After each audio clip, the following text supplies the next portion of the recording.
मैं 2-3 नारे लगाऊंगा, उसका जवाब देंगे सब।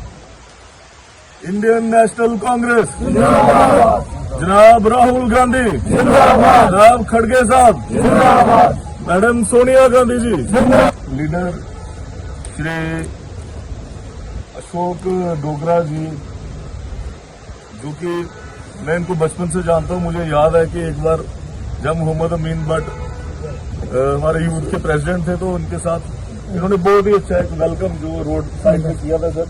तो मुझे याद है कि आप जैसे एक अच्छे नेता हमारे पास यहाँ पे हैं, ये हमारे लिए बहुत खुशनुमा की बात है। और हमारे बीच में बैठे फारूक कटोच साहब, हमारे बीच में बैठे प्रदीप सिंह जी, खालिद वानी जी, सार खांडे ब्लॉक अध्यक्ष, चेतराम जी बटोत वाले, विजय सिंह जी, और हमारे नवनियुक्त प्रधान तेज तरार, इस उम्र में भी तेज तरार, हमारे नेता हुकुमचंद जी। और मैं इनको कहना चाहता हूं, हुकुमचंद जी, मायूस नहीं होना कि लोग कम हैं, ठीक है। आप इस चीज को ध्यान में रखिए कि आपके पास एक ऐसा चेयरमैन है जो घर नहीं बैठ रहा। आप अगर ग्रुप में हैं तो अखबारें पढ़ते होंगे। मैं लखनपुर से स्टार्ट हो चुका हूँ डोगरा साहब, और कोई डिस्ट्रिक्ट मैंने छोड़ी नहीं है। बीच में ये ईद तक मैंने वेट किया, अब इसके बाद मैं कश्मीर में स्टार्ट हो जाऊंगा। तो किसान सेल आपने देखा होगा, आप तो पुराने आदमी हमारे, हम जितनी कोशिश हो सकती है हम किसानों को जम्मू कश्मीर में इकट्ठा कर रहे हैं, उनके जो मसले हैं उनको हल भी कर रहे हैं। ऐसा नहीं है, ये जो शख्स आपके सामने खड़ा है, ये पहले अफसर से प्यार से बात करता है, सर ये मेरे किसान का ये मसला है, इसको हल कर दो, मुझे जरूरत है इस काम की। वैसे तो अफसर कर देते हैं, तो अगर ना करें तो 100-200 आदमी जम्मू में मेरे पास रेडी होता है, जो किसी भी दफ्तर का डीसी हो, डायरेक्टर हो, चाहे कोई हो, मैं घेर लेता हूं और अपनी बात दम से रखता हूं, क्योंकि मैं उस शख्स के हाथ मजबूत करना चाहता हूं जो शख्स कन्याकुमारी से लेके कश्मीर तक पैदल चला। उसने दिन नहीं देखी, रात नहीं देखी, धूप नहीं देखी, छांव नहीं देखी। भारत जोड़ो यात्रा के रूप में राहुल जी ने देश का कोई कोना नहीं छोड़ा, और एक एक आदमी का जो मुद्दा था उन्होंने उसको दिल से लगा के सुना और उसको हल भी करवाते हैं पार्लियामेंट में। वो अपनी ऐसी बुलंद आवाज उठाते हैं कि हमें लगता है कि जैसे इंदिरा जी, राजीव जी बात करते थे, उसी लिहाजे से राहुल गांधी जी जो है अपनी बात रखते हैं और गरीबों का, खास करके किसानों के मुद्दे को उठाते हैं। इसके लिए हम उनका शुक्रिया अदा करना चाहते हैं राहुल जी का। और हुकुमचंद जी, ये तो हमारी, सर मैंने हुकुमचंद जी को कहा था कि बारिश है, धूप है, जो भी है, ये मेरा बड़ा प्रोग्राम कराना चाहते थे, लेकिन मैं आपको बताऊं कि मैंने उनको बोला कि इंट्रोडक्टरी मीटिंग हो जाएगी, हम लोग आपस में बैठ के एक बात करें, कोई सियासी जलसा ये नहीं है, खाली किसानों के जो हल मसले थे उनको। और रही किसानों की बात, इस समय हमारे को बड़े दुर्भाग्य की बात है कि हमारे देश को ऐसा प्रधानमंत्री मिला है जो ट्रंप के इशारे के ऊपर नाच रहा है, जिसने अपना माई बाप ट्रंप को बना लिया है। हिंदुस्तान और पाकिस्तान की जंग लगती है तो वहां पे बहुत लड़ाई दोनों तरफ से, और एक मैं आपको रोज हमारे जनाब फॉरेन में जा रहे हैं, कभी उस देश से मीटिंग, कभी उस देश में वेलकम, कभी उस देश में वेलकम। मुझे एक देश बताइए डोगरा साहब जो ऑपरेशन सिंदूर के टाइम हमारे इंडिया के साथ खड़ा था। हालांकि पाकिस्तान के साथ फिर 2-4 मुल्क जो थे वो खड़े हो गए थे, लेकिन हिंदुस्तान के साथ कटोच साहब एक भी मुल्क जो नहीं खड़ा हुआ। तो इनकी क्या फॉरेन पॉलिसी, सब बेकार। फिर ट्रंप का फोन आया तो उसने लड़ाई रुकवा दी। इसका मतलब हमारे उस प्रधानमंत्री को याद कीजिए जब खाली हिंदुस्तान की सरहदों के अंदर पाकिस्तान का जहाज पहुंचा था, तो उसने पाकिस्तान का नक्शा इस दुनिया से पूरा चेंज करके रख दिया था सर। 2 टुकड़े पाकिस्तान के, एक बांग्लादेश और एक वो करके रख दिए थे। वो इस तरह की हमारी आयरन लेडी इंदिरा गांधी थी।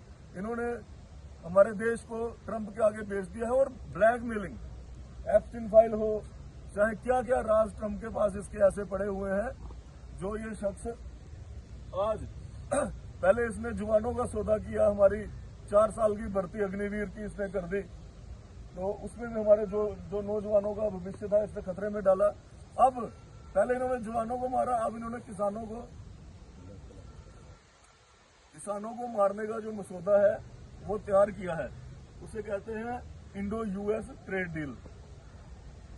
मुझे बताइए, डील हो गई, डील में हमें लेना कुछ नहीं है, सिर्फ खाली देना ही देना।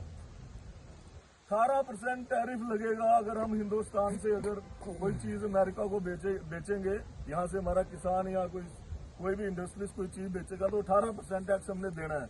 और अमेरिका से कोई चीज आएगी तो वो फ्री में, उसके ऊपर कोई टैक्स नहीं है, उसके ऊपर कोई टैक्स नहीं। जब किसी चीज के ऊपर टैक्स नहीं लगेगा तो इसका मतलब है वो चीज हमारे यहाँ से सस्ती मिलेगी। और दूसरी बात है, वो अमेरिका है, वो सारे काम मशीनों से करता है और हमारा जो किसान है वो खेतों में अपने हाथों से काम करता है। उसकी पैकिंग हमसे बढ़िया है, उनकी शाइन जो है वो बढ़िया है, उनका तरीका जो है, उनका सेब हमारे सेब से बड़ा है और अच्छा है, ड्राई फ्रूट उनका बादाम हमारे यहाँ से बेटर है।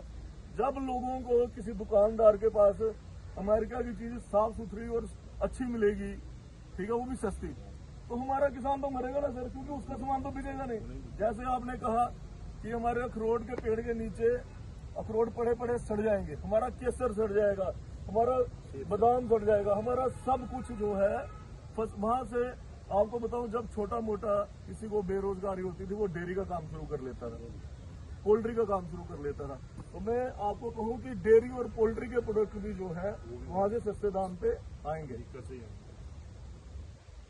अमेरिका से आएंगे। तो हमारा डेयरी का काम भी खत्म हो गया, वहां से पैक मीट आएगा, पैक जो सारा सामान आएगा।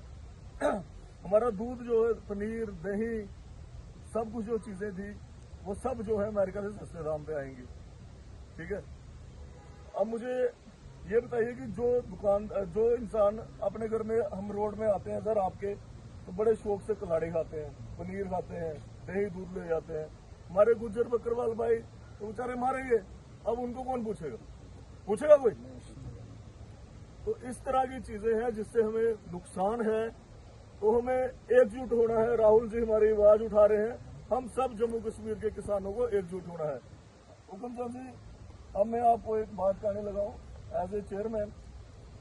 जैसे अशोक डोगरा साहब ने हमें सजेस्ट किया, आप हर ब्लॉक में जाइए, सर आपकी मदद करने को तैयार है। कटोच साहब बैठे हैं, प्रदीप जी बैठे हैं, अपनी कमेटियां बनाइए। 11 ब्लॉक आपके, अगर 10-10 बंदे भी आए तो सर 110 बंदा होता है किसान कांग्रेस का।